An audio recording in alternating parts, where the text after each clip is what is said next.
దేవుని పరిశుద్ధ నామమునకు మహిమ కలుగును గాక. ప్రియమైన దేవుని బిడ్డలారా, ఈ యొక్క టీవీ ద్వారా మీ ముందుకి, మీ దగ్గరికి, మీతో కలిసి ఈ క్రిస్మస్ యొక్క గ్రీటింగ్స్ పంచుకోవడానికి ప్రభు వారు కృప చూపించారు. అగాపే వారు మాకు ఈ మంచి చక్కని అవకాశం అందించినందుకు వారికి ప్రత్యేకమైన వందనాలు. ప్రియమైన దేవుని బిడ్డలారా, క్రిస్మస్ యొక్క గ్రీటింగ్స్తో మీ ముందుకి వస్తూ ఉన్నాం. ఈ 2015వ సంవత్సరం క్రిస్మస్ యొక్క గ్రీటింగ్స్.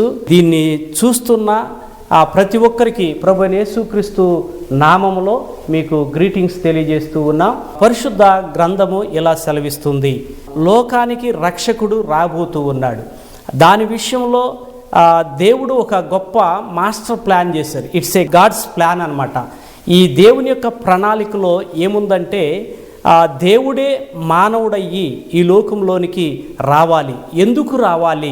నశించిన దాన్ని వెదకి రక్షించుటకు మనిషి కుమారుడు ఈ లోకంలోనికి వచ్చును అని లూకాసు వార్త 19వ అధ్యాయం 10వ వచనంలో మనం చూస్తూ ఉన్నాం.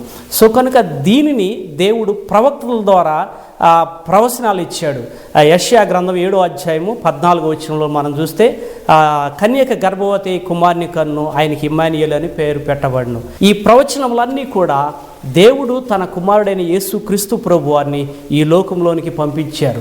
దానిని మనం మత్తయి వార్త 1వ అధ్యాయము 21 నుంచి 23 వచనంలో నెరవేర్పుని మనం చూస్తూ ఉన్నాం. సో ఈ విధంగా మానవాళి పాపముల కొరకు యేసుక్రీస్తు ప్రభు వారు ఈ లోకంలోనికి రావటానికి దేవుడు ఇచ్చిన ఒక గొప్ప గిఫ్ట్, గొప్ప బహుమానం అయి ఉంటూ ఉన్నది.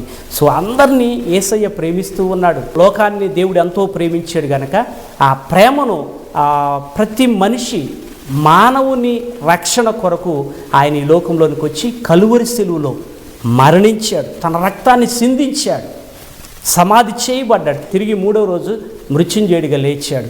సో ఆయన విశ్వసించిన ప్రతి ఒక్కరిని ఆయన యొద్దకు చేతులు చాపి పిలుస్తూ ఉన్నాడు. ప్రయాసపడి భారం వహిస్తున్న సమస్తమైన జిల్లాలు నా యొద్దకు రండి, నేను మీకు విశ్రాంతి కలుగజేస్తున్నాను. ఇదే రక్షణ దినము, ఇదే అనుకూల సమయం.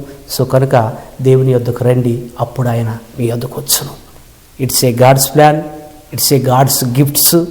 సో కనుక దేవుడు తన ప్రవక్తల ద్వారా ప్రవచనాలు చెప్పించిన తర్వాత ప్రవచనాలు నెరవేర్పుని మనం కొత్త నిబంధనలో చూస్తూ ఉన్నాం.